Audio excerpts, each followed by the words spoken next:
So I got the impression from the talk and the people at the American Academy of Pediatrics that they see the movement as an attack group and an organized minority that's kind of out to get them, and they don't really see it as a social justice movement. So if you look at the tactics, actually let me back up.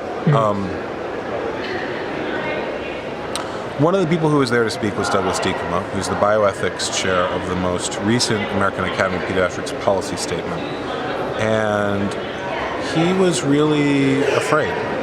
He said that he had felt like he was really personally attacked for the most recent AAP policy statement. He said that there had been a lot of threats against him. He said that he felt unsafe at AAP events, and he said that he had a PTSD from going to these events and feeling unsafe and all of the sort of vitriol that had been directed against him. And you could hear it in his voice. There was a bit of a quiver. There was almost frailty.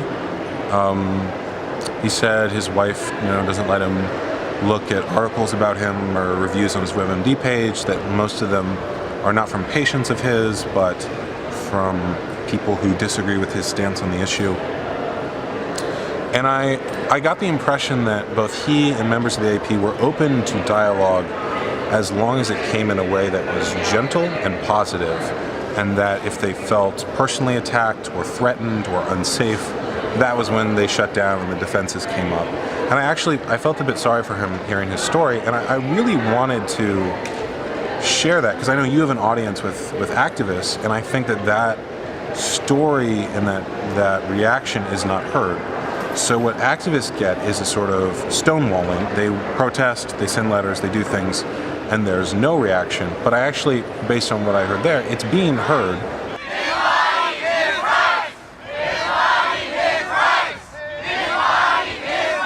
Activists are sort of ratcheting up their rhetoric because they feel like they're not being heard, and people who feel like they're not heard get angry. And it is being heard, but it's not being acknowledged, if that makes sense. So they're hearing it, but they're not responding, and they're not responding in the channels that activists would hear them. So as he was leaving, I was thinking, I actually wanted to come up to him and shake his hand and say, thank you for sharing your story and your perspective. I'd love to talk, even if it's off the record, even if it's just the two of us having a conversation that no one hears about. But as I was thinking that, someone who was security came up behind me and told me I had to leave. So as he was walking back from the stage, I saw him, he made eye contact with me, and his eyes got kind of wide. And it was fear. Like, I think he knew who I was, because that article I'd mentioned earlier, talking about how they had rejected ads that I'd tried to place, had his name in it saying that I invited him to a screening and he hadn't come. And I know one of the things they talked about in the talk was having Google alerts for your name, and so I'm certain that he saw it, or someone in his circle saw it. So he recognized me and was very intimidated. And there's a part of me that's like, I'm glad that my film work is being seen by those people. And there's even a part of me that is like an edgy artist that's like, yeah, like you should have a strong reaction to my work. But at the same time, I don't actually feel like I'm a threat. There's a sort of mismatch between the reaction and what I perceive myself as putting out. I've deliberately avoided making any angry statements of like condemning or direct attack in any way. And even in fact, I've specifically said I don't see myself as an activist. I actually feel like there's a lot of the American Academy of Pediatrics mindset that I can relate to. I can relate to the idea of wanting to have just your business go as usual, to have things run smoothly.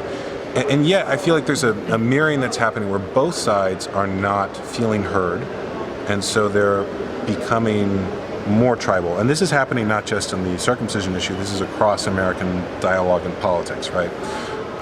There's a lot of different groups that have stopped listening to each other and are now just engaged in conflict. And I think that part of the challenge that's happened is that official channels are not open to people who feel harmed by circumcision. So it used to be that people who are involved in the intactivist movement could have a booth inside the American Academy of Pediatrics, and now they can't.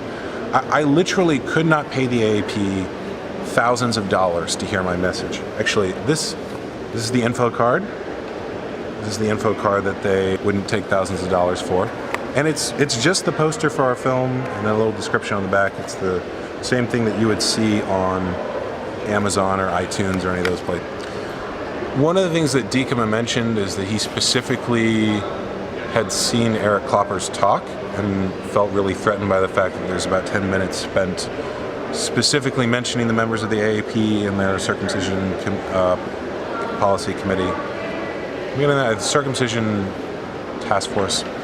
But one of the things he mentioned is he specifically felt threatened by Eric Klopper's talk, and that had scared him a bit.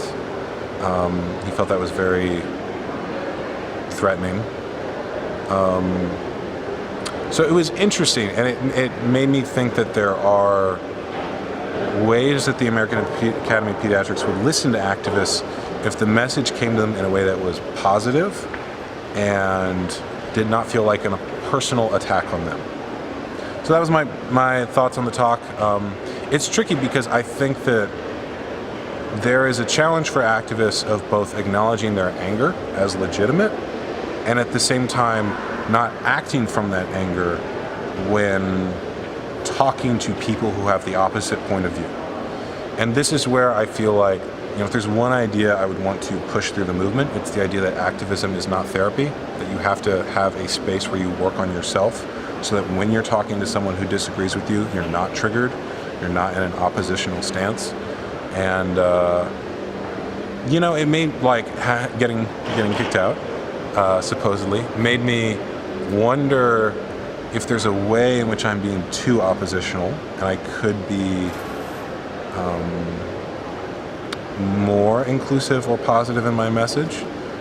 And so I don't know if what was interesting to me is that they are watching intactivist material. They are aware of it. They are looking at it, even if they're not responding.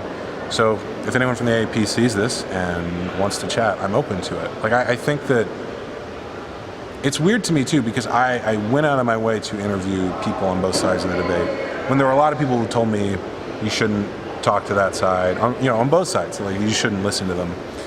And it's getting tribal to the point where talking to the other side is seen as taking a side, and I don't accept that view. I think it's possible to engage in dialogue with people you disagree with. So those are my thoughts on the conference today. It is noon-ish right now, and I've already had a big day. We're not even a quarter way through the whole conference.